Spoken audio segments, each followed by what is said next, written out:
This is John Badham. I'm the director of Short Cercutt, and I'm here with Steve Wilson, one of the writers, and Brent Maddock, another writer. both of them, Yes, I'm a writer too. both together.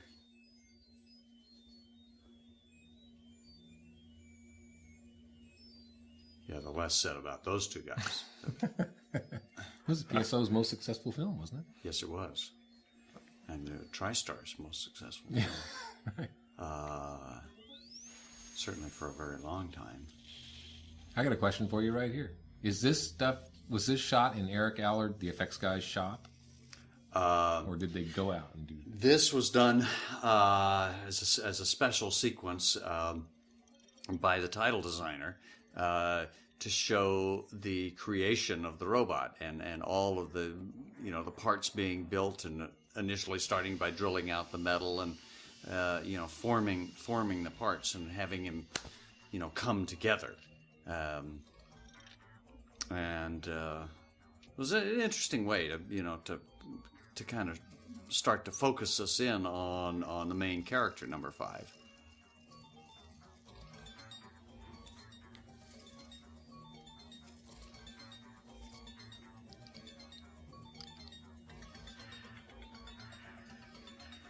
I think shooting titles is probably one of the most fun things you can do. You get to do it after everybody else has done the picture, and come up with all kinds of wacky ideas. You can work in a little tiny studio where it's nice and peaceful, and do really interesting things. Yeah, I mean, it's kind of cool. It's like it's its own little short film. Yeah. This is good. I haven't seen this in a long time. This is really neat. No, this works really Yeah. well. And it really is number 5. That's why I wondered where they shot Yeah. it, because they actually have all of his real parts. There we are. Hey, there's our names. Wow. Yes. Yeah. That was a thrill. This was Brent and my first feature film. So we actually took photographs of the screen in the theater. Of when our names in the were theater? Mm-hmm. Oh, good. Yeah, that's why the FBI was following you down here when you came in.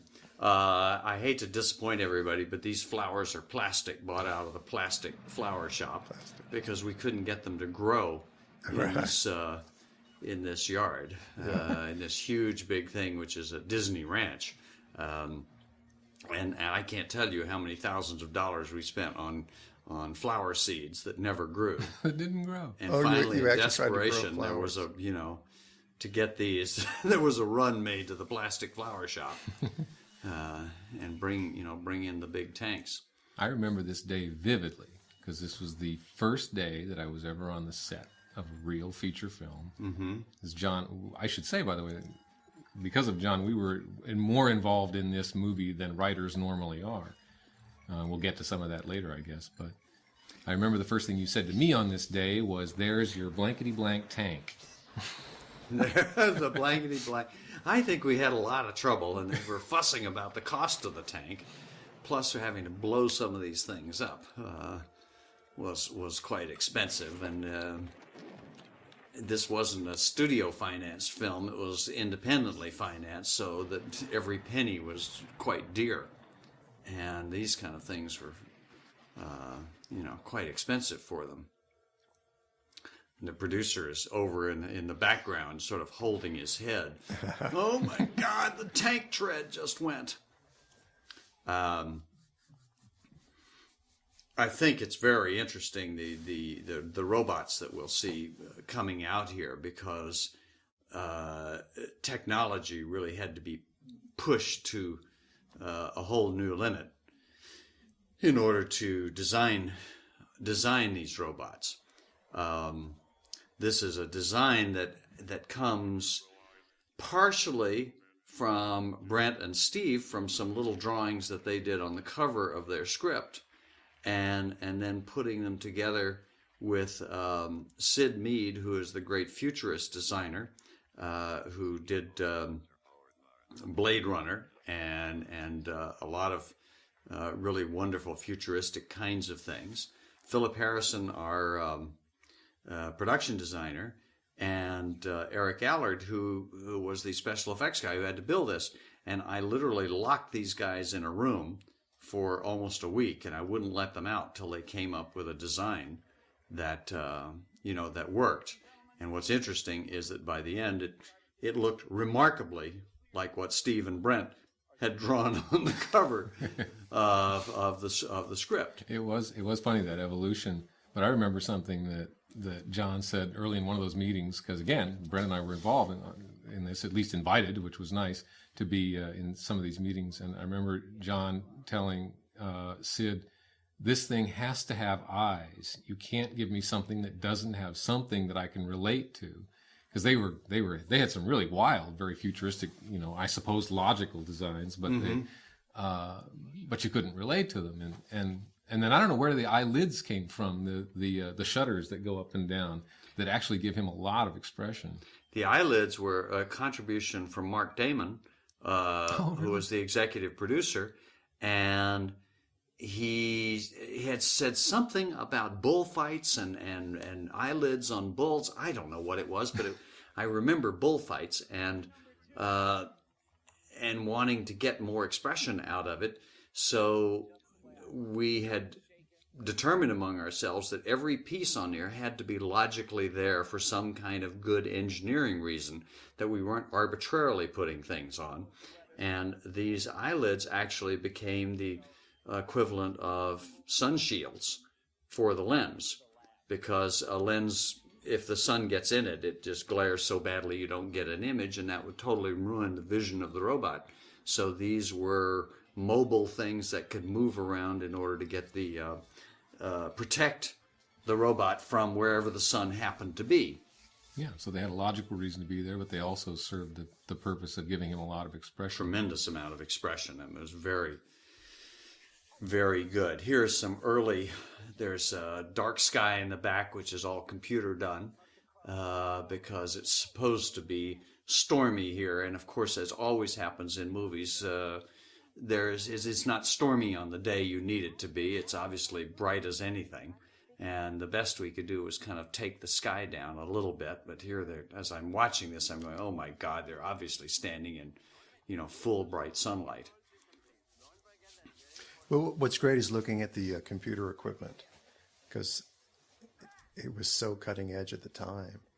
Yeah, and it's something that younger fans should be aware of, too, that none of the effects in this movie, and correct me if I'm wrong, John, were done on a computer, other than things like sky backgrounds and whatnot. Right. All the shots of the robot were created the hard way.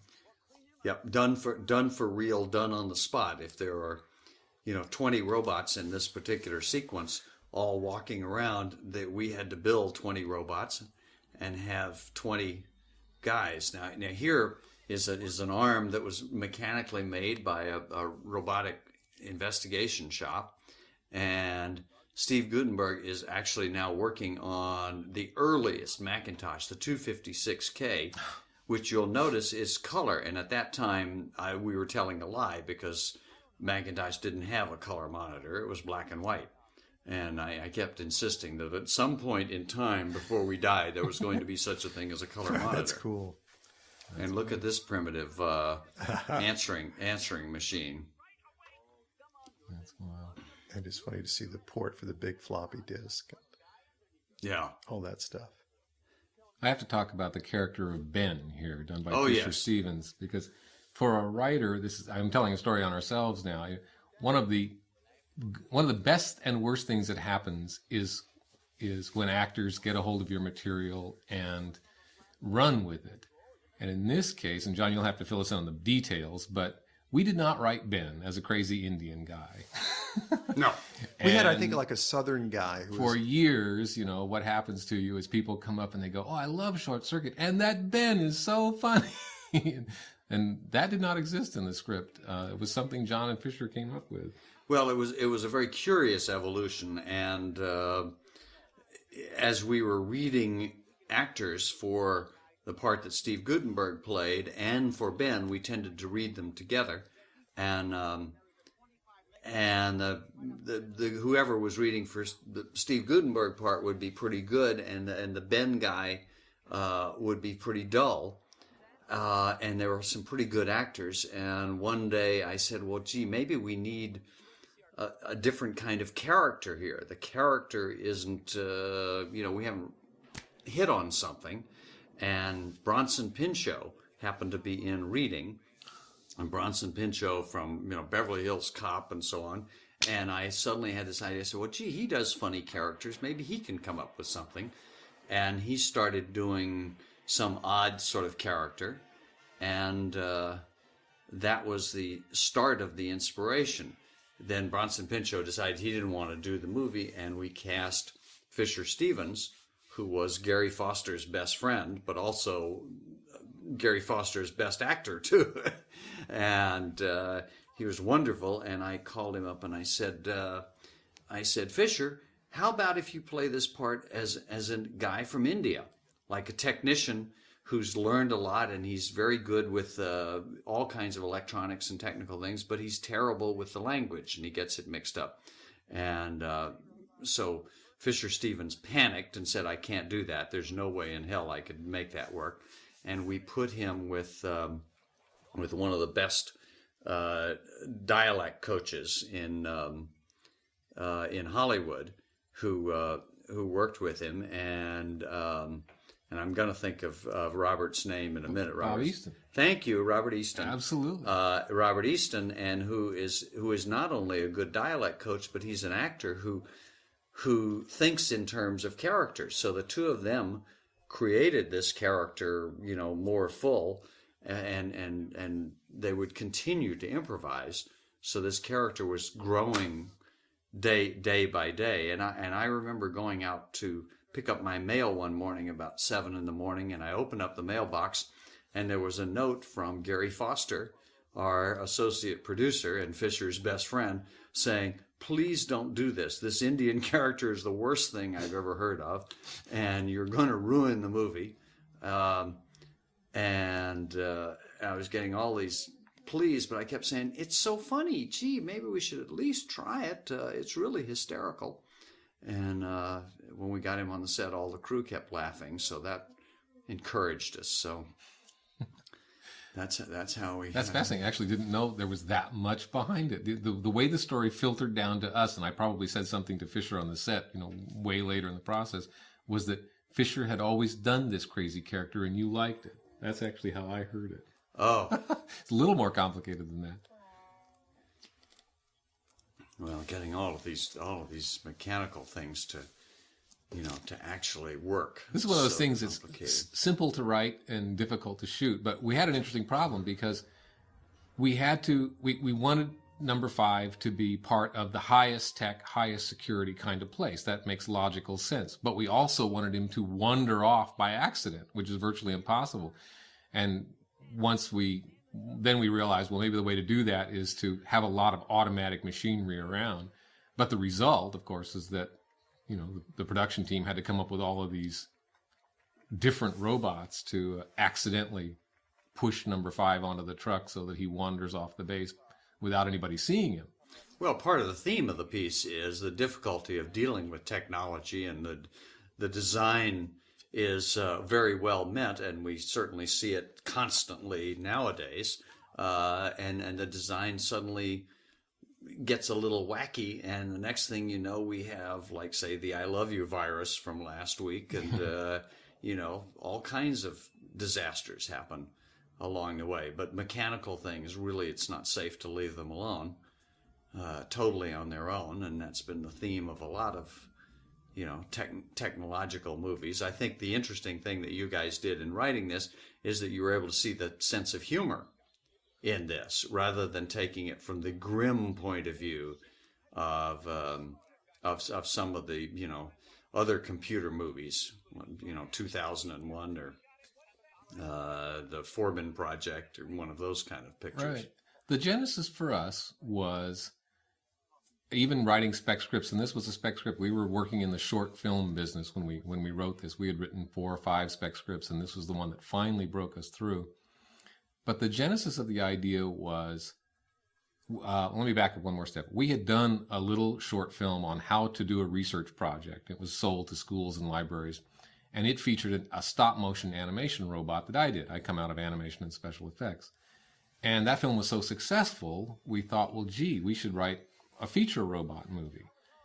And then we looked at feature robot movies and we said, well, what links them all together? Even in Star Wars, people assume robots are alive. You look at C-3PO and R2-D2, they act alive and people relate to them as though they're alive, even though maybe C-3PO could get blown up and put back together.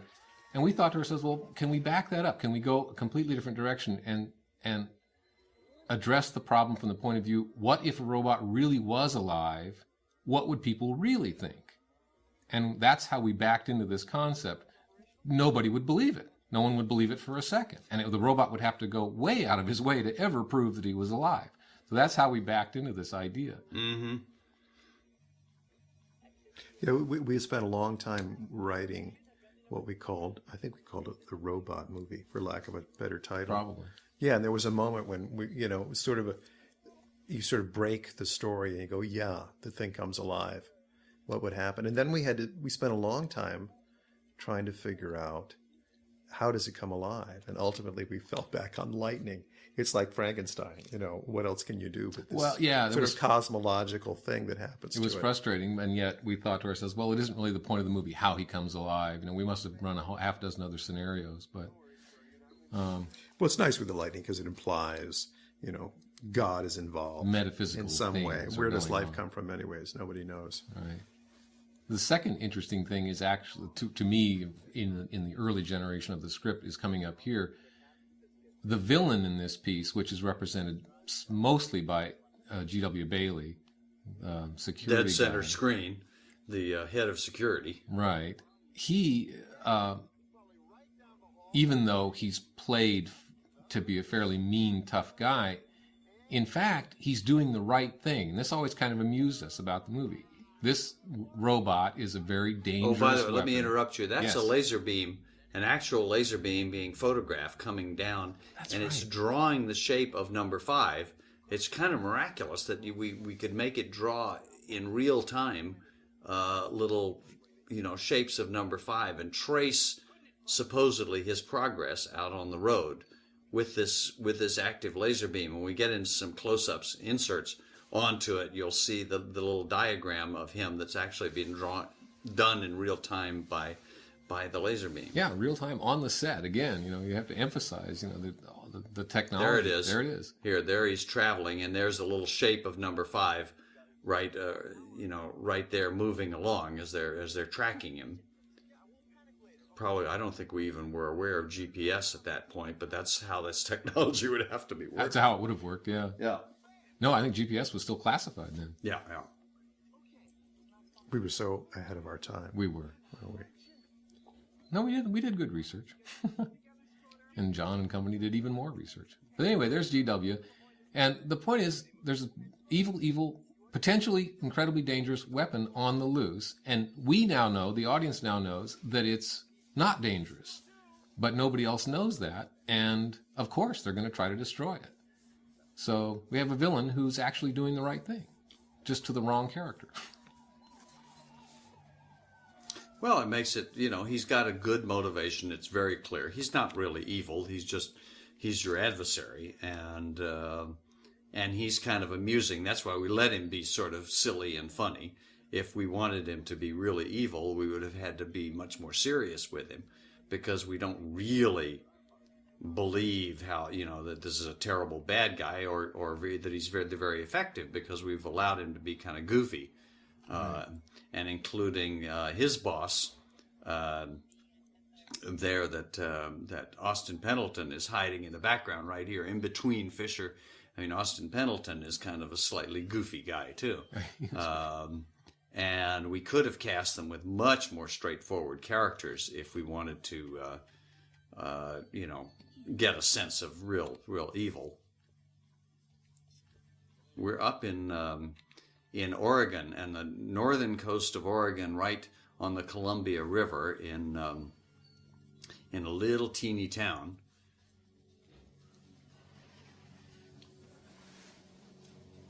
Is this an early Humvee we're seeing here? No, that's a Canadian armored vehicle. Thank you, Some Steve. kind of personnel, That's weird personnel character Yeah. that we repainted. And Marvin McIntyre.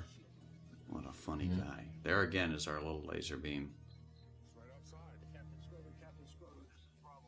Oh, now, John, I was on the set when you shot a shot that's about 1 second long coming up. It's number 5, after he falls off the bridge, as he's falling, pulling his ripcord. Do you remember shooting that on the RP stage?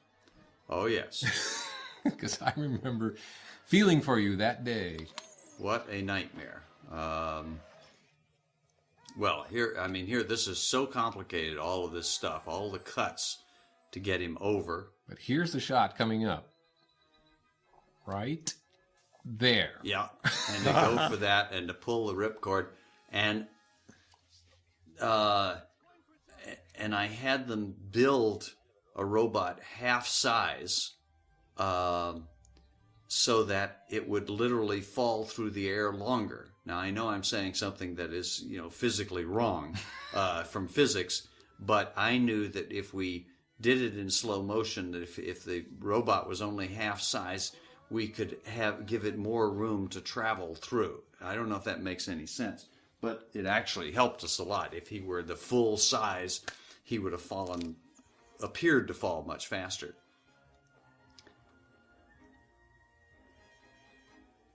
Now we get into meeting Stephanie Speck, because the next problem we had from a script point of view was, well, if the reality is no one would believe a robot was alive, and we need to start to turn the tables in this movie and have someone believe it, well, who on earth would believe it? Who would be the kind of person who might make that leap, make that assumption?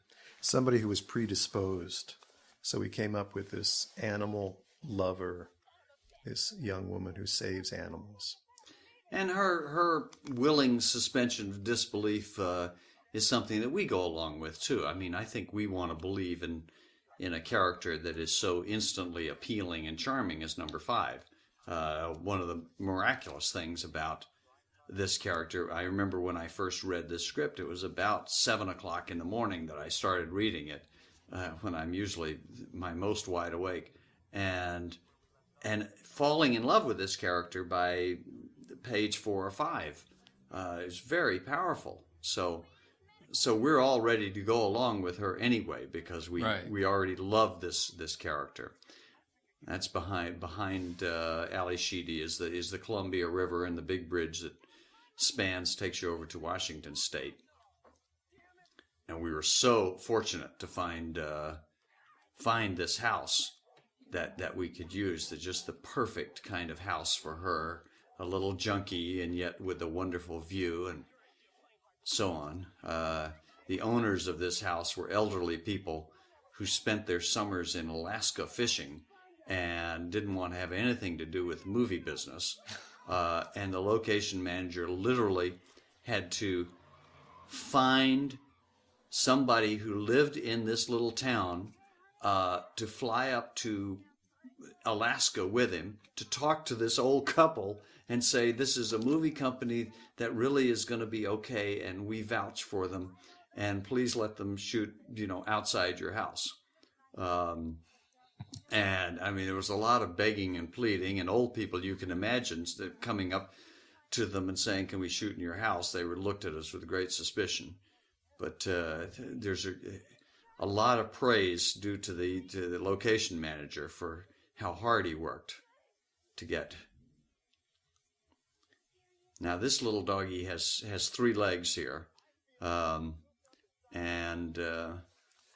we should know that no dogs were harmed in the making of this picture. We didn't cut off any legs, and we didn't prescribe that in the script either. And he just kind of could fold his front leg right up against his body and hold it there for the shot, and then he'd put it down afterwards. He was an amazing little dog. Oh, that's funny. There's that little Macintosh again. There it is. And Apple at the time said if they like what they saw in the movie, they would give us the computer. So I promptly had Steve Gutenberg carrying the box through the shot.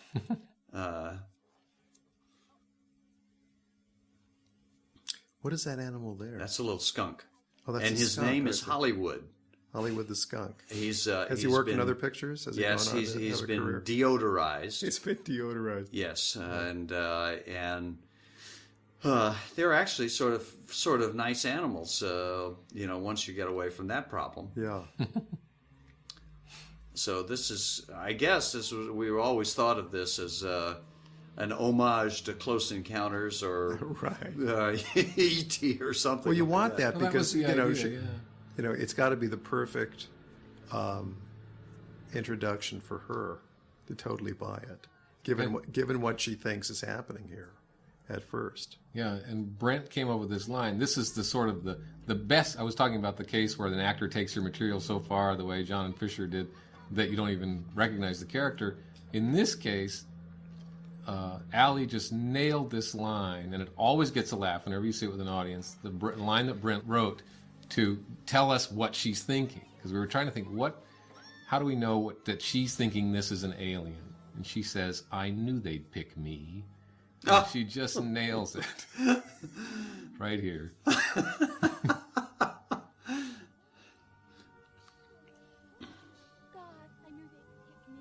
Well, casting this character was extremely difficult because we needed somebody who was very naive, who could project that naivete.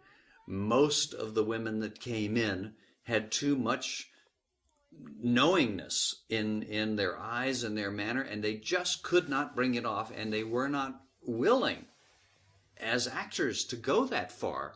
And something about Allie. Now, here's a woman who was raised in New York City, so it's unlikely to think that she would, be able to have that sort of character. But she really could project it, and was willing to be, almost a simp, and a real naif here. But that's what was required, because a more knowledgeable person would have just said, "Oh, please, this, I don't believe this for a second." And she was able to bring it off. I mean, she won this part over literally hundreds of other women, and we finally tested quite a large number, and it was no contest when you looked at it. Or is that like a spacesuit and you're inside someplace, maybe just your brain and a little jar? Yeah, she's great in this whole sequence. Again, these robots are all doing stuff in real time. Picking objects up, throwing them around. We just had great fun trying to create as much havoc as we could. So what's going on off camera here, John? While number 5 is ripping open the Fritos bag and all that stuff. Well, number 5 was composed of many number 5s. This is actually, in this shot, we're just looking at the upper half that is being operated by 5 puppeteers down below. One guy is doing his arms. One guy is doing his head. One guy is just doing the eyebrows.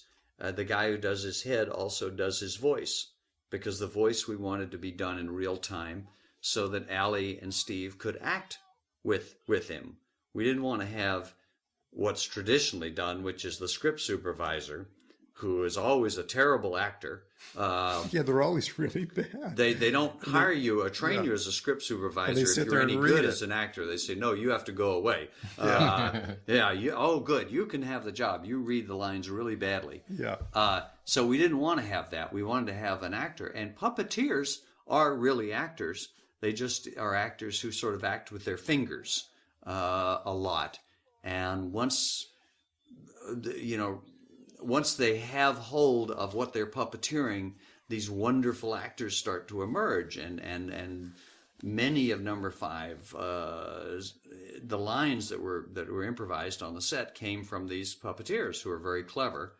We gave them absolute freedom to say anything, because if we wanted to change it later, it didn't matter, because number 5 doesn't have any lips. Yeah, I mean, from a writer's point of view, it was great, because even in post-production, we could sit there and write lines and solve problems. And oh, I know. Some of the best jokes that were written at the very end were written by the two of you. It's your mother was a snowblower is one I remember. That's one. It'll be coming up at the end. Yeah, that was, again, this was an unusual experience for us as writers. we didn't realize how unusual it was at the time that John brought us back in post-production. We gave him endless notes that he probably hated on editing, but we also got involved in writing lines in post-production. And in fact, that Laser Lips line, "Your mother was a snowblower," I think went in like 2 weeks or something before you were in theaters. I mean, it was really late in the process. And it gets a huge laugh. Yeah, that's the other thing. They come up, they go, "That Ben is so funny," and "Hey, Laser Lips," we love that line. Laser Lips. Now, here's an interesting device that the special effects guy devised, how to get this, to have him flip through these pages in real time. A combination of a fan and, really what low-tech kind of stuff, but it's very, very effective. It was interesting for me, coming out of stop-motion animation, I was convinced, and I tried to convince John, in fact, that a lot of this stuff should be done in post-production with a smaller scale stop-motion robot. And I think, John, your feeling was you wanted to be able to accomplish as much on the set as you possibly could. And there are a couple of scenes, that being one of them, that I thought, well, they're not going to be able to pull this off. And later when we see number 5 dancing was another one that I thought it's just going to be so hard to do. But yeah, here it is. There's a motor flipping his hand back and forth and an air gun blowing the pages of the book. That's right. It works just fine. Yeah, it works great. We did a stop motion film where a book actually turns its own pages. And yeah, and in our short film that preceded this, that works just as well what you did. But here the puppeteers are working from down below, and they're able to manipulate what he's doing and create havoc. Now here we have a full-length guy that is being run by a series of Futaba radio controls, the kind of thing that you use to fly model airplanes. This is very tricky stuff here, pulling tablecloths off. But in a very real sense, this is a real robot in these wide shots. He is being operated by remote control, but he's full of motors, and he made a heck of a racket on the set. Was that a problem, by the way, the noises he made on the set? Not too bad. The little tiny servo motors that are in his arms and all over the place didn't seem to bother us, and we were always adding more noises for each little specific motion that he did. And here's everybody's favorite, the This Three is Stooges. our little homage This to is high culture. Yes. One of those moments that, again, it's delightful when it survives all the way through the script and all the way through the production. This was a setup for number 5, learning to watch the Three Stooges and enjoying them. And that's a gag that pays off later in the film.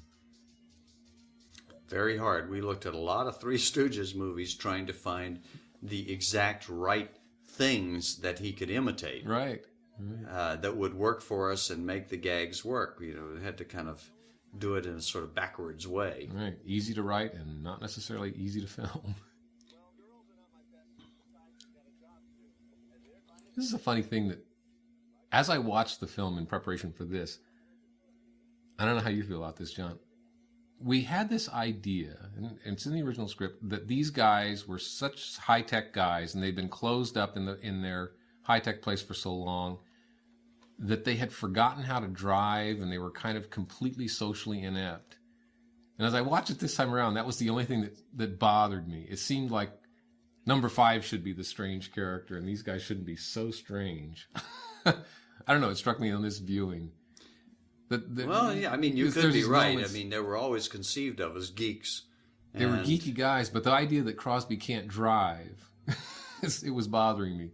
Well, I always thought that a lot of my friends who are involved in their minds or on other things, they're terrible drivers because they're thinking about many other things. We see it with people using cell phones nowadays, or horrible drivers. Those people are dangerous. Oh, absolutely.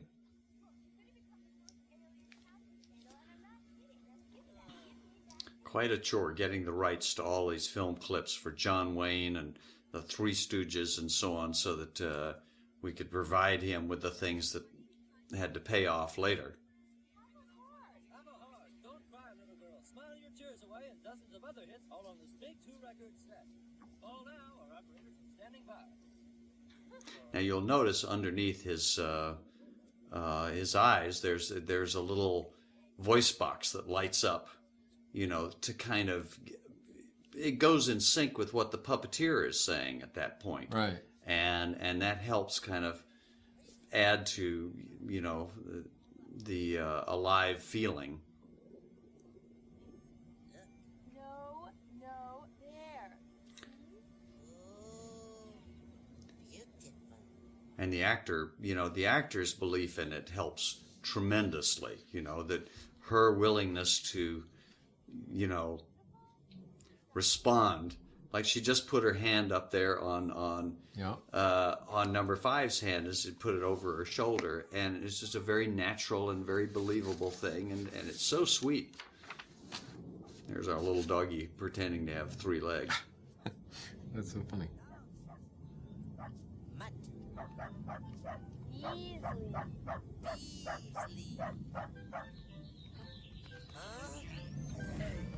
Script-wise, we were just establishing that the robot is learning things. We were trying to come up with little hints all the way through that he's alive. He recognizes shapes in the clouds, and he reacts to the sunset, and those kinds of things. Just those things that indicate that he's alive, because he's not exactly clear on it himself at this point. Mm-hmm. Well, the clouds certainly drove us crazy, because there were all of these specific things that the two of you thought of. One looks like a Volkswagen, and one looks like some other. You just have to send a crew out for weeks and weeks, waiting for the right cloud. Which we didn't have. Like so David Lean. While the cameraman would be lighting a shot, we would have the camera operator watching the clouds, waiting for it to turn into a Volkswagen. Absolutely, that's great. I mean, and it looks like a Ferrari. No, it's drifting into a Chevy. Oh my gosh! Now nowadays there's a much simpler, maybe not simpler way, but they do it with a computer. Yeah. But actually, that's much more expensive. If you can, thank God we're up in a place where they do have lots of clouds and cloud formations. Yeah. So you just kind of wait, and it would only look like a Volkswagen for maybe 3 seconds or something, and then it would mutate into something else. Clouds change so quickly. Yeah.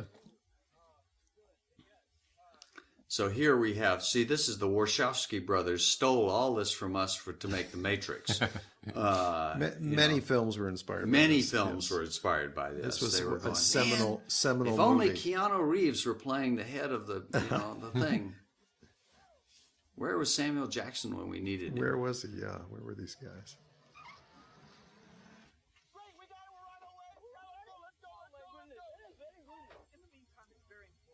I thought Austin was great in this part. He was wonderful. He plays frazzled better than anybody I know.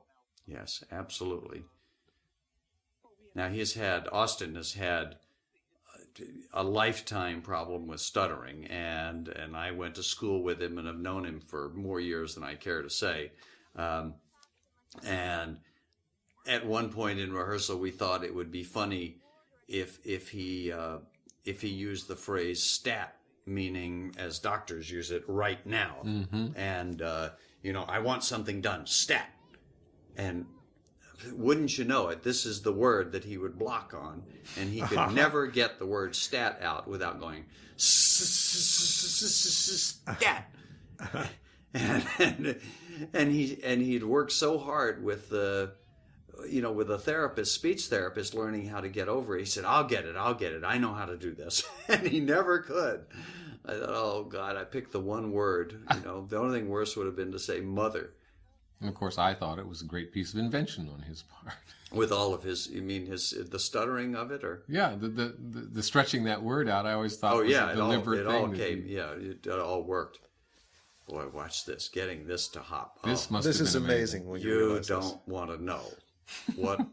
I don't want to know. I was ready to kill myself when we started trying to do this gag because it was so complicated. He's being hauled up and down by several special effects guys way overhead, and it has to look like a natural hop. And hauled on wires? Hauled on wires, on piano wires, which you can't. It's hard to see, and you have to light them so you can't see them. Nowadays, we would paint them out with the computer, but we're stuck with them. And in fact, we'll get to a shot pretty soon where we will see we'll actually see the wires in the shot because we never got rid of them. And I don't think it was maybe 4 or 5 years later that they could easily remove the wires from the shot.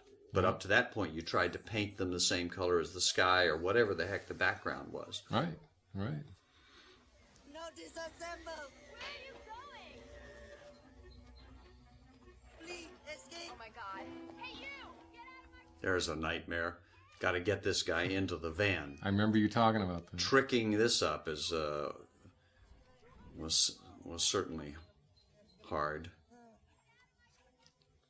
Now here's all-purpose hand with the many tools that would come. And this is where I got yelled at by the cameraman because I insisted on going in mismatched light. Here it's bright and sunny, and in some other angle it's clouded over or something, and he yelled at me. But as you can see, it all works just fine. Never noticed it. Oh, well, there's the cloudy shot. There's the cloudy shot, and cameramen get too sensitive about that kind of stuff.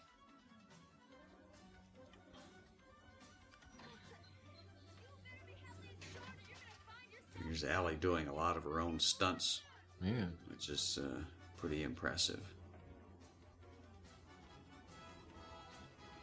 Steve, that kind of looks like you. It does. Yeah. It's not. Yeah.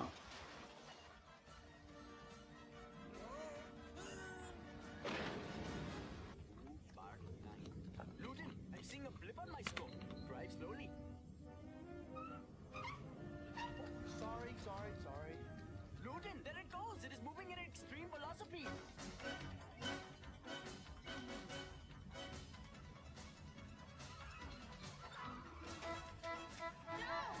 Right is a line. The right.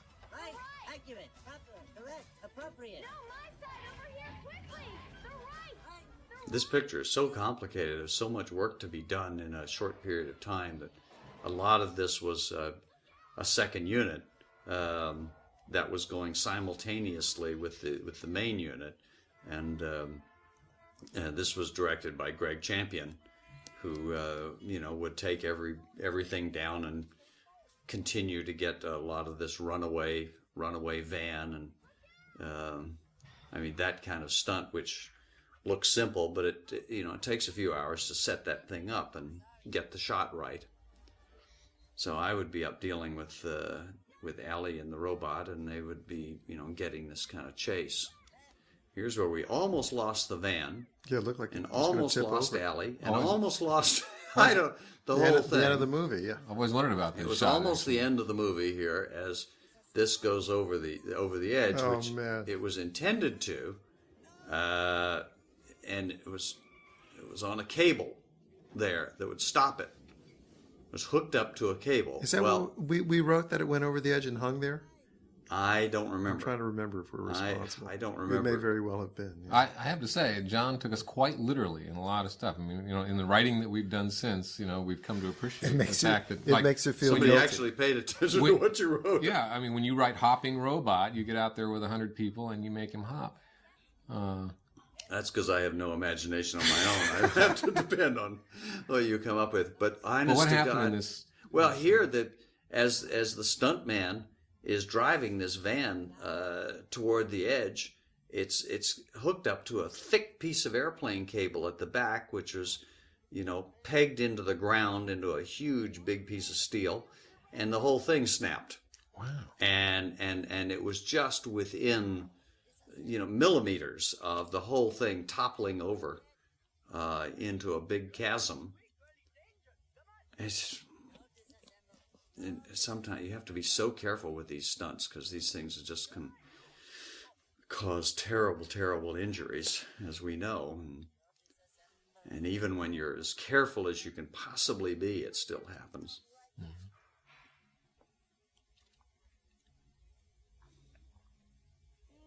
Those expressive eyebrows of number 5. Oh, yeah. It's interesting too, by the way. It's very instantly apparent. Now, these ones look evil just Yeah, simply this because is of the set, eyebrows. to be the evil great. robot. This is The a eyes tell you non-alive evil. They tell you everything. Yeah, he does it very mechanically. Number He's one. by the book, totally Yeah. computer controlled. And a lot of it is those eyebrow things. You will be awarded a cake. Me. Talk to your robot. He did the driving. Did you say the robot drove the truck? Yeah, that's right, chum. That's exactly what I'm saying. Oh, Bulldyke, you cannot hold your water with that slurry. Hey, I was. Fisher's got this great body language in this film. The way he moves. He was amazing. And Yeah. he came up, he and whoever else, he and Bob Easton and whoever else, he has so many of his malaprops that he does in this scene. They're just one right after another. Well, one of his lines that he added was somewhere in the movie. It was hilarious. So we are wasting valueless time. Yeah. Yes. I thought it was wonderful. I'm standing here beside myself. I'm standing here beside myself. We get credit for those, but those were his. Yeah, well, how do you explain that?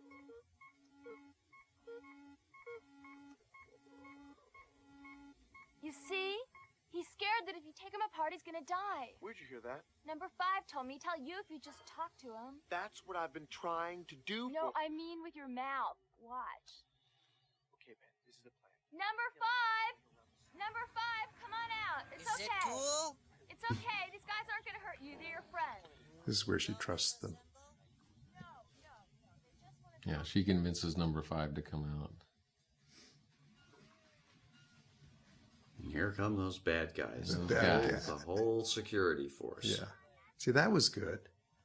How you got number 5 out that Yeah, time. that we found a way to sneak it. It's kind of a Sneak ramp him or out. something. Yeah. I think I'd lower the thing down to the ground. You can see how it's been It looks like changed. it's almost got the Yeah, actually, when you axle off look the at it, thing. you realize something has been changed. Come the stormtroopers.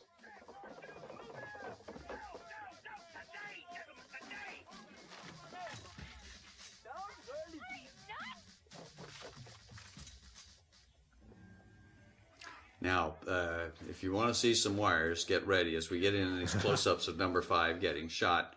I don't know if you can see them on the video, but those of you with your remote control, you can probably, work your way through this and see if you can see it right when he starts getting shot and waving his arms about.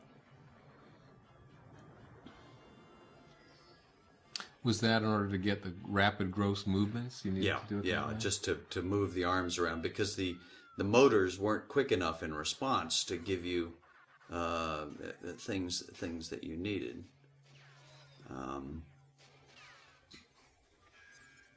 I can't see him here. I know we can see him on a movie screen. Hold your fire! Damn it, stop! Hold your fire! Hold your fire! No. It'll be a challenge. Somebody will wear out their DVD trying to find. We should do a this. contest, yeah. Yeah. Find which frame wires. the wire first appears. Yeah. Before wires were painted out.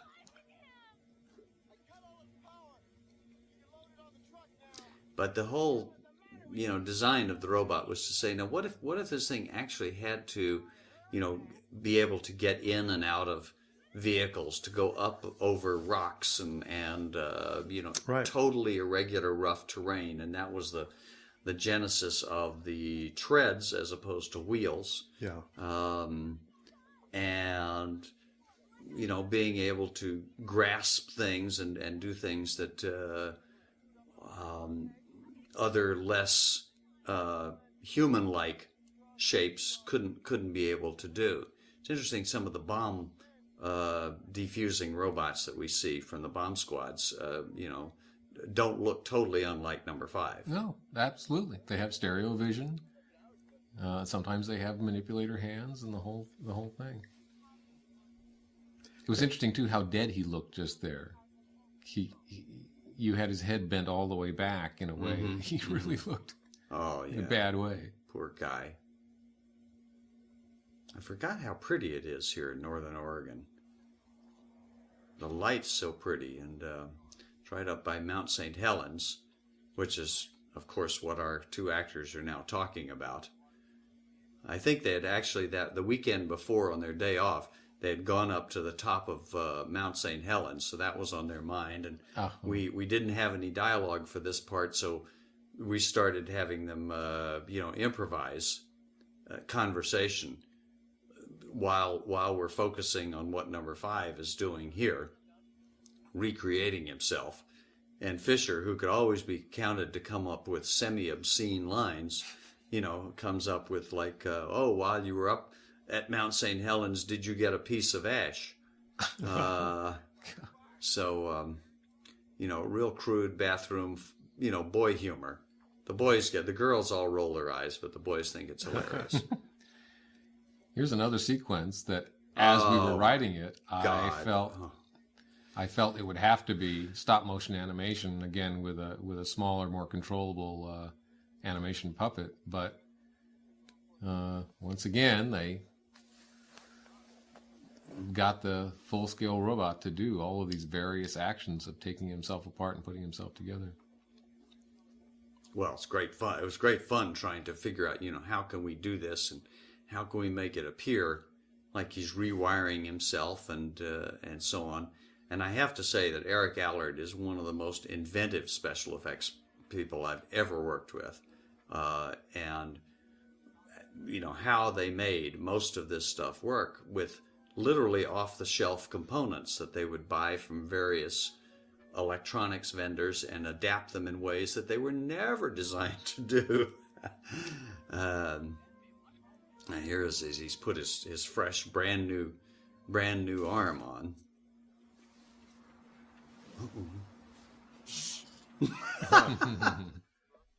It's a nice moment. I think that's something you should talk about, John, is the speed with which this film went into production. I mean, our agent kept telling us after we sold the script, you realize how unusual this is, that they're making your movie right away. And it was a huge challenge, as I recall, for people to, just the creation of the robot. Yes, that was just a few months. That took the longest time, and yeah, the design and then the manufacturing. And I think that it wasn't years in the making. This was no. real fast. Just a few months. Yeah, because they wanted it out quickly. They thought it was a wonderful script. There was no mystery reading this script and saying that it's going to be very funny and very clever. And the special effects guys were under tremendous duress, A, to make the robot, and B, to make it work, because it's really tricky, and it took them a long time to learn how to manipulate it once they built it. The early visions of it's like watching a little child try to walk. This was the clumsiest thing you ever saw. But when you have 5 puppeteers or 5 special effects guys working in careful sync with each other, that took several weeks for them to learn. I heard a story that early on that number 5 tried to run over Eric in his parking lot. Oh, absolutely. He would get away, and he ran down the road, and got away from us several times. It was really hysterical. He had a bigger motorhome. We hear about actors having these, big fancy motorhomes, and Arnold Schwarzenegger has a double wide trailer that's, 50 feet long or something with a cook. Well, number 5 has his own 18-wheeler. And there were so many versions of number 5, and there was a 24-hour-a-day crew to keep him working, because he was, relatively fragile, and somebody always had to be fiddling with him, because otherwise we wouldn't have been able to shoot the next day. And this big 18-wheeler pull up on the set, and you go in, and it's all these number 5s sitting back having a cappuccino, and having their hair done. Here he is listening to the radio, picking his favorite song. Yeah. Yeah, this El went, DeBarge. This was this El went through a DeBarge's few song. versions. Yeah, there was a. Oh, Money for Nothing. It was Money the for Nothing. original- It was the original song we used. It was Yeah. Dire Straits. That's the one. That's right, Dire you Straits. used, and then it ended up being El DeBarge, right? Right. We couldn't get the rights to the Dire Straits. Right. It's a great song, but inexpensively enough. Right. And That's why everybody was kind of dissing it too at the time, saying, "Oh, that old song, you know, it was a great song." But they, so we have to put in like a brand new song that El DeBarge wrote.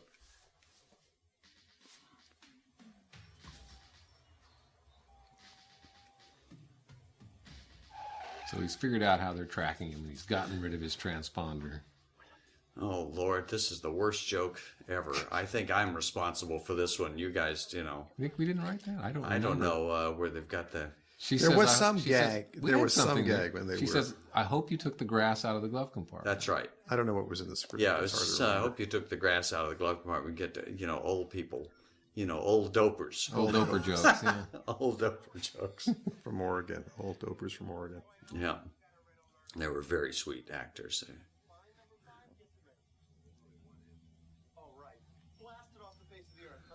The set is really high tech. I'm admiring the elevator going, this is a high-tech elevator. I mean, this was all on the soundstage, wasn't it? Yes, all inside that elevator doesn't move Doesn't move. Yeah. 1 inch. It's just by shaking the camera a little bit, you give the illusion of it moving.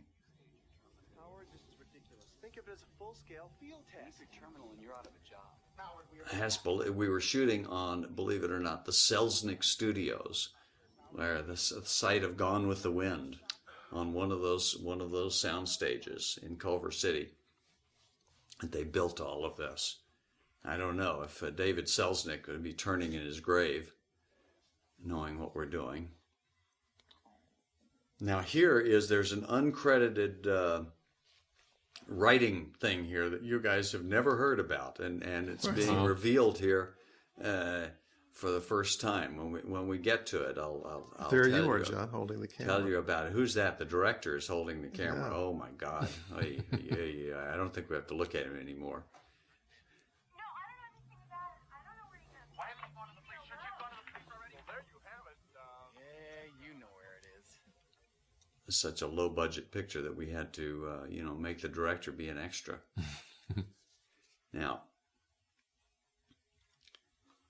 I like how milky that water is. milky the water. So, Yes. so here comes, as she's doing her bathtub.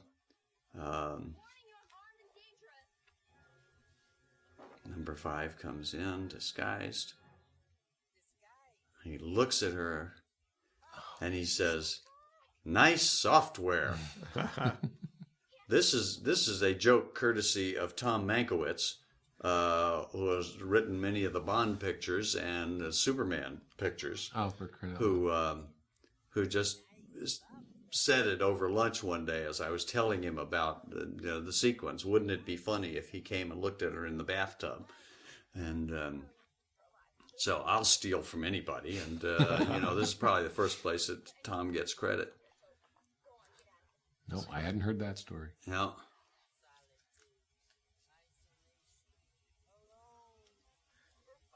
It's cute, though, that she's shy in front of the robot, Yeah. who has no frame of reference for anything. Oh, now he's going to cook. This was... That's right. A meal in itself.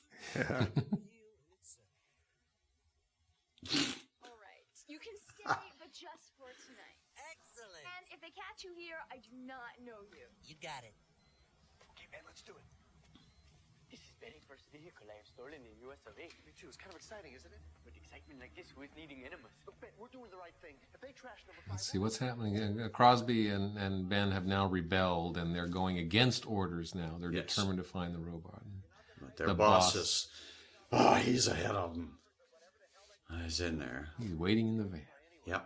You're a scientist. You understand. I'm a businessman. I'm not a scientist anymore. Damn you, Howard. 20 years ago, you would have chauffeured us in this situation. Well, times have changed, because that was then and this is now. All right, come on, let's get back upstairs. This is probably the only time in Austin's career where he gets to hold a gun. Hold a gun. Yes. Just don't see him in those cop movies very often. What's interesting about Fisher, going back to Fisher's performance here, is that he is so unlike the character of Ben. Fisher himself. Yeah. is. I mean, Yeah. he's- Oh, yeah. He's just this cool dude, And Anybody that lived with Michelle Pfeiffer for as long as he did, you go, whoa. yeah.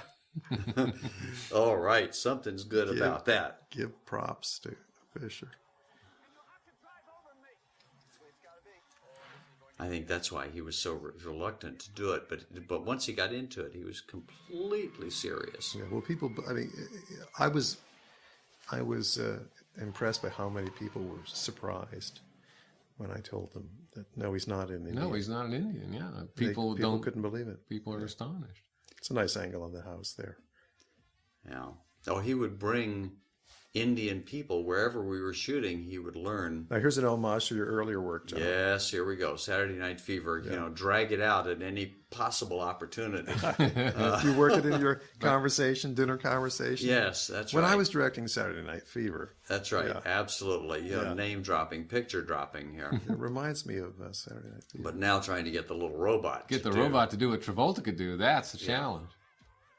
Now, how was this Some done? of this is under cranked, right? How many days of agony was that? Terribly undercranked to get him to move as fast. And there's wires doing these arms here, but I don't think. Can't see them. No, it's pretty I think good. those. I remember seeing them in that shot, not Yeah. in the other shots you were talking about.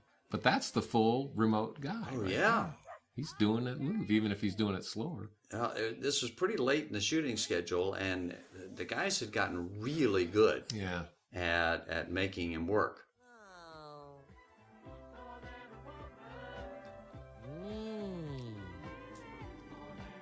No, turn off the TV. It's time for bed. Come on, Steph, lighten up. So now to get these two dancing, this is really interesting. They're literally on a carpet of air. They're on like a little circular platform that is blowing air down on the ground and creating a gap between the ground and them of maybe about a 32nd of an inch. Like a giant air hockey table. Exactly. Wow. Like a hovercraft. And so that the fact that the robot weighs about, 400 pounds and Allie probably 80 pounds or something, it's nothing. But two guys could be down on their knees and turning them around and doing, circular movements with their fingertips. It was another one of Eric's, very clever His uses invention. of technology. There, this spinning here. Oh, number 5.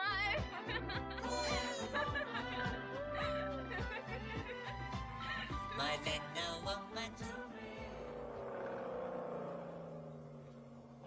There's the angry boyfriend. Angry boyfriend You knows know he's in for it. knows she has Yeah. a valuable robot. What a driver he is, too. Yeah. Man, who is this guy? No shit, but look at all these animals. I love animals on the set. We had geese and the little skunk. Yeah, the robot wasn't enough. You had to have an animal. Oh, but there are no kids, John. We put no kids in the movie. No kids in Yeah. kids in the show. Now, more Stooges in case you don't get the In setup. case you hadn't done it, but him fixing breakfast. This is great. We got more pancake batter over the entire set in this particular shot. Oh, this is great with the big mix master. Put the big eggs in, and great. Was like going to a Gallagher concert. Right. Everybody had to wear garbage bags. Did it ever hit the lens of the camera? Oh, yeah. Oh, okay. It's all over the place. Naive question. Yes, to get a decent shot on it. Of course, you can tell where lines have been changed for number 5 when they're not in sync with his blinking. With his little blink. Well, Yeah, I don't know that you really. Nobody really noticed it, but it's interesting. Where's Steve Gutenberg in this scene, I wonder? God, we missed him that day. He's probably under the stove helping with the home fries.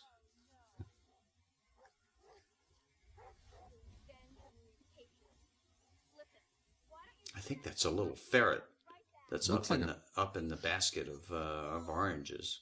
Were these animals found locally or No, transported? they were all They're very Hollywood, tame and Hollywood All animal. brought from. all brought from by one one animal trainer who would take care of them, and very nice man who I later took to Canada to help us on Bird on a Wire, where we had tigers and panthers and alligators and all kinds of things, and Steve Gutenberg too. That's too good. Stephanie, breakfast! Pancakes, hash brown. Breakfast is served. Plenty of OJ, not from concentrate. You know, remember number 5. This is a nice moment. Allie pulls off well too. Just going back to my theme, Yeah. enjoying moments that survive all the way through to perfection. She primes her boyfriend to say the bad word to number 5, disassemble. And Nova, she gets him to say, knowing that number 5 will flip out when he says it. Mm-hmm. But she plays it very straight, you know. You should notice how all the things on the tray are glued on the tray. In order to get the glass of juice off the tray, you had to sort of unstick it. Yeah. Go pop. Because the robot's not There's that no good. way he's going to hold that stuff. You know, it's interesting thinking about how well Allie realized this character, because she had a lot of trouble with her career after this because people fixated her in as this very naive, girlish kind of character. Yeah, the sweet and yet, girl. recently, you know, in films like High Art, you realize how much range she has and how interesting she can be. And she's just willing to give herself over so totally to the character that she's a real chameleon. And people get locked into how they're perceived, and it's very hard to change that sort of thing. Wanna play rough? I can sure oblige ya. How can he do that? Whoa. Now we're paying off the bits that we set up on television. All of those. See, now that's great. Yeah, that was amazing. How did you do that? Is that a wire? That Is that a really stop was motion? one of the most amazing things. The coin is by itself, and the wires go out to the right and the left. It's suspended not from above, but from the right and the left. Oh, cool. So it can pivot. So it can turn around, Yeah. and it's being raised up and down on a separate rig as it turns around, and then it has to sync up with somebody operating the arm. Right. So you create the illusion of the coin flipping. Right. But again, that was done on the set. That coin was not Yes. shot separate as a separate element. Right. It was done on the set, and you know, it works really well. And of course, it's very satisfying to be able to do that on the set, where you have that. Yeah. Whenever the show gets dull, you have somebody's pants fall down. Speaking of on the set gags, Yes. Calling Nova, and I'm calling the cops. And as for you, you little pain in the neck, you better not come crawling back to me, because now it's over. Good! Okay, come on. They're gonna be after you. We gotta get out of here now. So now I am having no job to speak about. I will have to smack the sidewalk. I'm not gonna let that happen. You're not gonna get fired. I'm not gonna get fired. Well, Steve is another guy who will just totally give himself over to the character. A lot of actors are very reluctant to do that. They have their image. They want to look dignified. They don't want to look foolish. All of that. And the actors that I like to work with are actors who just believe in the character, will go with it, and will just hang themselves out over a cliff. And my job is to kind of, you know, encourage them to do that and say, ultimately, we'll protect you in the editing, and you know, so you're not going to look like a total fool. But if you don't go for it 100%, it's going to be neither here nor there. Yeah, Steve Guttenberg had this kind of romantic lead thing going, and yet he's a pretty good comedian. A number of his films, he plays kind of a goofy guy in it. Diner and Cocoon, he was great. Yeah, it's you know, A very excitable kind of, you know. Yeah, playing straight. Yeah. Mm-hmm. How's your back, Howard? Oh, just hunky-dory, thanks. I just swore out some warrants for your arrest. But because I'm a nice... That's a great location. Oh yeah, this was really pretty. I don't know what that round building was behind. I mean, it looks like some sort of little observatory, but that can't be right. When you grow up, I'll be there, Howard, on one condition. No Schroeder. Is it a deal? It's a deal. Where does she want to meet? Boy, this is really low tech. Look at his microphone there is with a wire. Oh my gosh! It is funny to see how many things are not wireless. We forget about that stuff. Now this is back in California, right? Yes, we're now back at It's fun to Disney see. Ranch. Yeah, you can see the trees are slightly different. Yeah, we're suddenly at the Disney Ranch, and that's a really, really nice place to shoot. It's called the Golden Oaks Ranch, and it's one of the few really good locations left in Southern California where it's open and wild and forested and you know pretty locations. So many of the old movie ranches have been sold off and are now condominiums and developments and all of that kind of stuff, and they're lost. And this one will hopefully be held onto, and Disney won't sell it. Sacrifice it for a subdivision. Sacrifice it for a few dollars of more condominiums, just what we need. And this is where the opening scene was shot as well. Where the tanks were. The tanks. This scene was something that you requested, John. It wasn't in the script. Oh, really? Yeah. Oh, I forgot. You said, and you were right. I mean, you said, we needed to get the female lead and the male lead actually together in the movie before the very end. They're together at the end, of course. But there was only one brief moment earlier where they saw each other there by the riverside, and they needed a full scene together. So this was sort of a negotiation scene. It became the scene in which the catch line for the movie grew out of, too. Life is not a malfunction. Well, for some people. For some people. Here again, easy to spot the evil robots with their slitty eyes. This stuff was so much fun to do. The war of the robots it's so silly, and it was very difficult, but it was nonetheless great fun to do. The other thing that John did, since this was our first feature sale, early in the process after the script had been purchased and John went into pre-production, he told us, by the way, you have to cut 10 pages out of the script. I think John said 20. Or was it 20? I remember standing there. I said 20, knowing I'd only get 10. Maybe that's what it was. Yeah. We didn't know how much of a negotiation. I couldn't believe it. As a writer, you're convinced this script is as short as it can possibly be. And we were horrified, and we did eventually cut something, I remember. But the interesting lesson there for us, because we went on to produce ourselves, was that was how right you were. You were absolutely correct. The script was too long, and it was going to be... Stuff dies on the screen. You have the characters talking for too long. It just dies. And it could look great on the page. And you just always have to push. And we do that consistently now. But it's something we attribute to you. Well, there's something that really is interesting, and I've had it happen time and time and time again, where before you start shooting, you will have cut the script down to the point where you think, if I take one more syllable out, I take a semicolon out, the movie will not make sense. It is as tight as it can possibly get.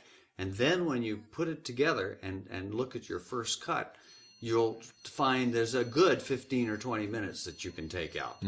That is boring, is self-explanatory. I think it's because things, once you see them on the screen, become so clear and self-evident, but on the paper, it's not, not really there. Yeah, you have a tendency as a writer to show something and to talk about it. And it's great if you can not talk about it.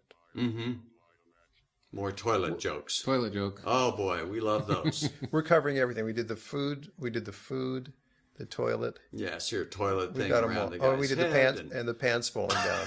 What other classic stuff was there? I think we covered it all here. Any cheap shots we could do. Yeah. This is where he rewires these bad guys. Rewires the guys, and we don't know what he's rewiring them to do yet. Oh no, Nova! Let me tell you something. I don't like these Nova guys any more than you do. In fact, I don't care. This location was actually had an interesting genesis too. Brent and I wrote several different versions of it, but it started out as a desert biker bar. I think we call it the Deadhead Bar. The Deadhead Bar. It was And the filled idea with was animal heads on the wall. the idea was to horrify Stephanie, you know, and then as it evolved, it became, became clear that really wasn't what the scene was about. It wasn't about her walking in and seeing this horrible, all these heads on the wall. And then it kept changing, and I don't know, I guess Philip finally took it all the way to sort of English pub. Yes. Well, the whole thing, I think when we wrote the script, we just thought of sort of Southern California, but, I always imagine it was sort of Riverside. Yeah. Somewhere out there, sort of lower middle class, and it was all kind of dry and dusty and stuff. So moving it to Oregon, everything shifts accordingly. Yeah. Well, see, you got your druthers on Tremors. You got to go out in the desert. We shot all that in the That's desert. right. We went way the other way. Yeah. More dust than you ever want to see. Yeah, It's probably coming out of my basic dislike for the desert and loving green. There was some environments. studio exec who said he would never make a movie with dust. I mean, Somebody said that. People don't. Yeah. No, but the great thing about this is, and it's funny at that time too, I think, and for this budget, which we should talk about, it's unusual to go up to Ashland and get the look that you got in this movie. But talk about the budget, John. Well, this picture, was $18 million in 1985, and most of that $18 million is right here on the screen. The actors and the director and the writers were not expensive and fairly reasonably priced, so we could spend our money and actually have things show up on the screen. So there's a great deal of production. I think the most expensive item is number 5, the robot, who is probably easily $1 million in the building of the robot. And then in subsequent Short Circuit 2, the technology of that improved. They were able to, go another quantum leap forward with the design of the robot and what they could make him do.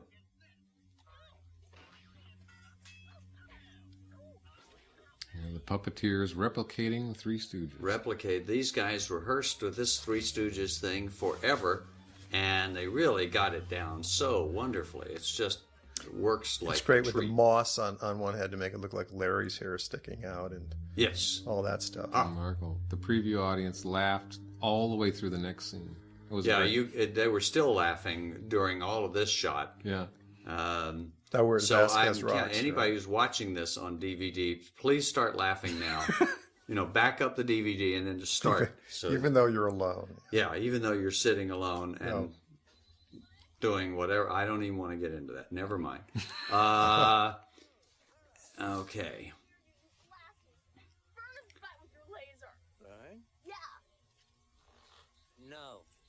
No disas. But quite frankly, when we talk about budgets, the average cost of a movie has somehow gotten up to $60 million. What's interesting is basically making the movie doesn't really cost much more than what it cost in here in 1985. The difference is that the cast gets paid so much money because they and their agents are so greedy, and I don't care who knows it that I said it, that they run the cost up into these astronomical. And if you wonder why you're paying $9 when you go to the movie theater, it's because the actors are just taking all the money and there's nothing left for us, the filmmakers, to make any money. And you guys get socked with it, when you go to the movie theater. I hope I've got security around my house when the Screen Actors Guild comes to get me. Okay. This was, structurally, I think this film, Steve and I had written a number of scripts before, which never sold. And in writing this film, I think we finally understood the basic dramatic 3-act structure, which really helped because there was a point where the robot and Stephanie, where number 5 and Stephanie, have run away as much as they can and make the decision to actually go back and kidnap the scientist to convince him that the robot's alive. That's the end of Act 2. Mm-hmm. And understanding 3-act structure. I mean, we were such novices at the time, but it Well, was it's it was really difficult. helpful for us to realize. Please, after we're done with this, please explain it to me. I've had terrible trouble understanding 3-act Well, it's structure. hard. It's a good guide though when you're lost. I think our first draft of the script was 280 pages. No, or no, no. something. We didn't top 200 till later in our careers. Oh, well, it was huge. It was huge. It was like 160 pages. It was huge, and it was What John got was probably 125. Right. It was in good shape when I saw it. It was really wonderful. But But we had you knew that it needed to really be 110 to fit on the screen, and that was the lesson for us. Well, I knew. See, a comedy being very light really doesn't stand for as much time as you could do a dramatic piece. You know, you can do Dances with Wolves for 3.5 hours, and people will put up with it. But something that's a really light comedy starts to get a little tedious. Mm-hmm. I mean, if you look at the timings on most of the Disney cartoon releases and so on, they're like 75 minutes, an hour and 15 minutes. Absolutely. Very short, but they won't hold for much longer, the animated features. I mean, forget the attention span of the kids being pretty brief. Hello. Hi. You kidnapped him? Now, this is a soundstage, John, isn't it? Or are we out actually, there? this is at a wonderful location called Vasquez Rocks, which there was a bandit in 19th century California named Vasquez, who hid out in this wonderful structure of rocks that's north of California. I mean, North of Los Angeles, and it's the most fabulous shooting location because there's all these great formations and you can hide people in different places, and it's kind of wild and scary, and there's always interesting formations. So, you know, now what we're looking at, yes, this is a soundstage, and we went on to a soundstage because the scene was so long that we couldn't work there, shoot it at night, and get it done in any reasonable period of time. So it was actually better to go out and sort of duplicate a little bit of Vasquez Rocks, and we could then also create the stars and the constellations in the background, which we couldn't count on at Vasquez Rocks because it might be cloudy, it might be rainy, it might be one of many things. But at least here we guarantee that if we wanted to see the stars, we could, and they're twinkling in the background a little bit. And we could keep the lighting consistent, and we weren't worried about what would happen at 6 o'clock in the morning when the sun came up. Which always screws you up. Yeah. This moment, I remember Steve and I struggling with what would prove to the scientist that this machine he had built is alive. Yeah, we had the two ends of the spectrum. We had Stephanie, who just buys it because it's intuitively obvious to her. And then we thought, okay, how do we convince the creator, the last guy in the world who would believe he was alive? And I think we went through a lot of stuff, but I mean, ultimately we said, well, it's obviously emotion. It's got to be emotion. And then we decided that the best way to do it is a joke, that the robot laughs, actually gets a joke. It is. It's very Which a machine, funny. It's so sweet. And I think we don't tell the joke. I think we cut away. He gets the We idea cut later. away really wide, and you hear it laughing. Yes. Oh, here he's just doing some ink blot tests, but in a moment, I guess, he tries the joke. Tomato. Water, salt, monosodium glutamate. Okay. Thank you. Now you're talking like a robot. And look like butterfly. Yeah, Crosby is torn throughout the sequence because he's trying to prove to himself that it's not alive. And he keeps trying these things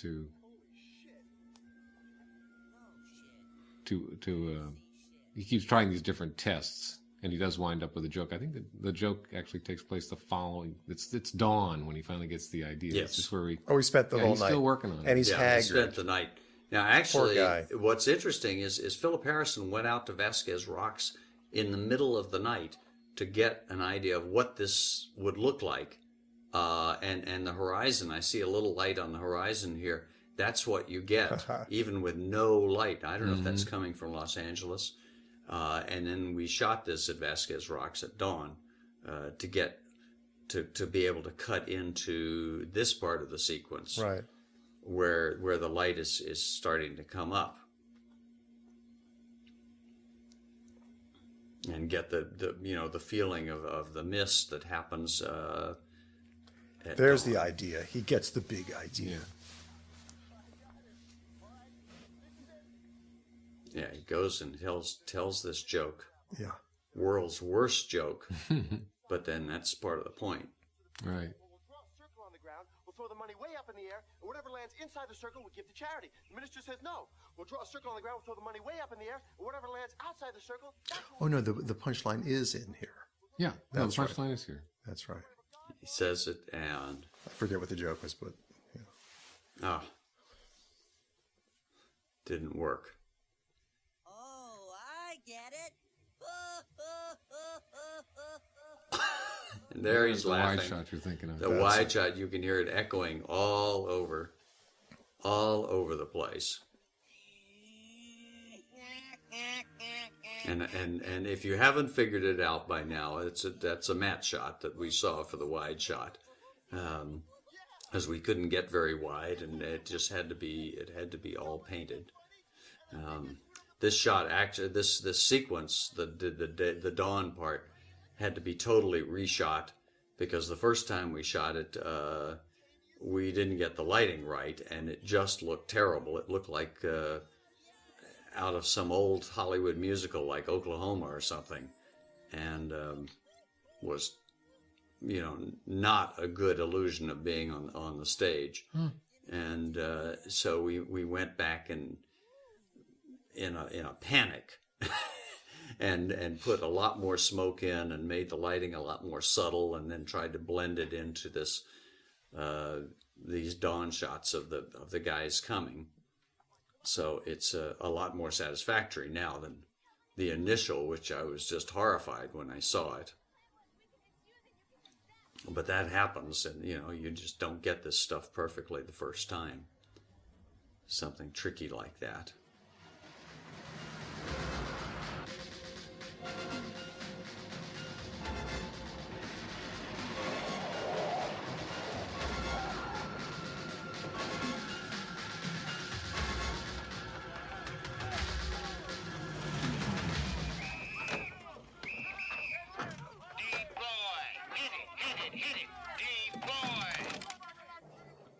I feel sorry for these poor soldiers. Why? No, I'm just thinking about the actors constantly running around with their rifles. Oh, with rifles and hot weather. And the dust, And dust, and this dust, Poor is guys. getting Every one in of them hoping to have an acting career. Yeah, getting in your throat. Yes. Hoping they'll get a line. Yeah. Hi, Howard! Schroeder, how you doing? There's some actually wonderful helicopter work coming up in here, which is quite dangerous and very close to the ground, very close to the actors, and is a bit terrifying if you're standing there. But in order to get the effect, it had to be close to the ground. Yeah. This was one of the days we were on the set, and they made all of us go way far away when the helicopter came. Oh yes, Only essential absolutely. personnel. Absolutely. I think everybody was very conscious of the terrible accident that happened on the Twilight Zone, and so we were very, very nervous. So there's one or two shots here that really are a little more dangerous than maybe they should be, because we're saying, oh, I don't know if this is really safe. It's when it first appears, and it comes right over Austin's head in an angle that's somewhat like this. Stat? Stat! What does that mean anyway? I don't know. But that's not the point. We need that robot. Howard, listen. I know what the malfunction is. Sorry, Crosby. Can't take They're doing any their end more run chances. here. We're not losing that thing again. Howard, if you just come over and inspect the unit, it's a You're a defensive liar! As soon as they're clear, open fire! Fans of Star Trek will probably recognize Vasquez rocks. Yeah, those rocks are so distinctive in the Star background. Trek shot a lot of episodes. Oh, yeah. There, that's a very distinctive Vasquez shot. Mm-hmm. Mm-hmm. Although you found a lot of angles that I don't recognize out here. I mean, it's not that big an area. No, it's not. And you found a lot of different looks in a small area. One of the there are lots of good things about shooting at Vasquez Rocks. One of the bad things is there's an airport directly by there. That's and right. You spend most of your time waiting. So here comes this planes to go helicopter by. right here. Look how low this thing is That's to the amazing. ground. Yeah. And right over their heads. I mean, oh geez. That was a helicopter from a helicopter. Yeah. That last shot. So they were pretty close. And now to bring the helicopter in this close to tie him into number 5 is really tricky. Boy, 5 is really moving. Is he on a rig or here? He's either being towed in some shots where we see a full thing, or we put him onto another kind of conveyance that wouldn't tear him up, because I don't think he could move that fast. Right. And then we had to blow him up, which of course was very sad, because we gotten to love this little guy so much that we, all took it very personally. Yeah, this was a good moment in the well. theater. It really worked. It worked well. Yeah, well, there's this wonderful music from David Shire, which is very, very playful a lot of the time. Here, easily catches the sadness of the situation without getting you into bathos. I think Allie and Steve play real well here too. Oh, this was a great touch. These guys walking off with parts. Yeah, that really put it over the edge. That was like, whoa. Oh yeah, The poor guy's hand. Yeah. Did we think of that? Bad guys. I don't know. I don't know where that came from. I don't know. We thought. Sure, if it's good. But it sure was, a good thing to do. Yeah.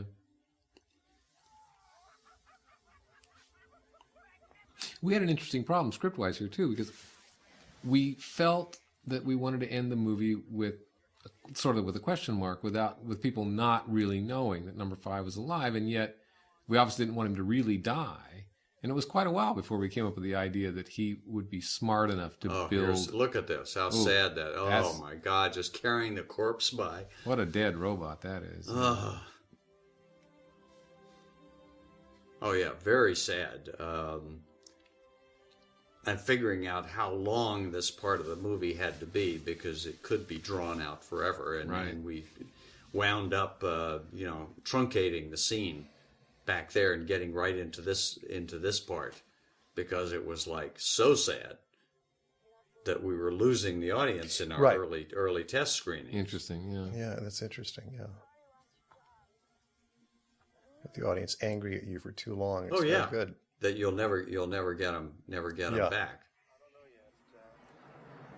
My dad left me a few acres up in Montana. I hear it's beautiful there this time of year. Great idea. I say we cruise on up there and check it out. This was an interesting concept that he's hiding under the Now look at the clouds in the background. We're actually up on Mount Wilson at about 6,000 feet above the clouds. Wow. Really? That's L.A. beneath those clouds. L.A. is beneath those clouds you see in the background. But we wanted to get way up high and get something really, really nice. And get a little sense of that feeling of Oregon. But we were back in L.A., which is kind of tough. Right. So we went up here. What's our next move? Well, come on, let's do like he says. We'll go to Montana. Yeah. I've got 40 acres up there. Great for the hideout, soak up input. Well, in the great Greek dramas, this kind of rebirthing of a dead character was often known as the Deus Ex Machina. That was really Aristotle just said was terrible. You just should not be doing this because it was clearly a cheat, and the playwrights were cheating the audience because we had said the guy was dead and now he's suddenly alive. But we decided we would take our lumps and hope that Aristotle wasn't looking at this movie, that he had better things to do with his time and wasn't going to get on our case too badly. Besides, number 5 did it himself, so it's Machina ex Machina. Yeah, Machina that's ex right. Machina. There you go. That's good. And we did justify it. We made it that he had actually tricked everybody into believing. Right. I don't know who that guy is. Who's that? He built a duplicate of himself out of spare parts. Yes, which is really the cleverness of your idea. One of the things that's wonderful about a comedy with a nice light ending is you can go back into the film and find a lot of funny bits that you either want to see again or maybe got kind of messed up and are kind of funny because they're outtakes. And it really was anybody doing that then, John? It's fairly common now. I mean, Jackie Chan films and things like that. You see the outtakes, but it was fairly rare. I don't recall it back then. I had done it first in about 1973 in a movie that I did called "Isn't It Shocking," and there was just so much fun stuff that we put it in the end credits. And this was the first movie that I had done since then that was appropriate to do the same thing, and to see a lot of the jokes again that we thought were kind of fun. There's another interesting sequence in here. Speaking of scripts that are too long, and even when you shorten them, they're still too long. Toward the end of this is a sequence that you actually cut from the movie, I guess for length, right? Is it this one with him going down the road? No, it's a whole sequence of him. You'll see it coming up. Oh, you're right. Yes, trapped in a car. Well, even this guy. Oh, yes, the that junkyard. Guy wasn't in there. The junkyard sequence. We spent an entire horrendous Saturday in a big car crusher yard shooting, and number 5 has to. There we go. There he comes in. That's right. I forgot about this. Brent and I had written some elaborate escape, and I don't remember. And he hides out in this checker cab, which then gets hauled off. And this is a place that just shreds these things down into little tiny bits of metal. Right. And then he gets out and is hanging by his hands. And somehow you were able to cut around that escape when you decided you wanted to shorten it. He goes from A to B, and we don't notice it. And I can't remember where in the movie it is. Yeah. So cleverly was it? Well, done. it just didn't. It just turned out not to be necessary. There was another sequence where he ran into some little kids who kind of wanted to tear him up, and somehow because probably of my incompetence, it just didn't turn out as well as it should have, and it was better, thrown away because I just didn't get the performance that from the little kids that I should have. So here we are. We're now down at the end. Well, thank you for living with us through all of this, and we've had a good time talking to you. And if you like, you can find us at badhamcompany.com and send each one of us a $20 bill. Would be appreciated. But failing that, thanks for being with us. Bye-bye from us too. Thanks a lot.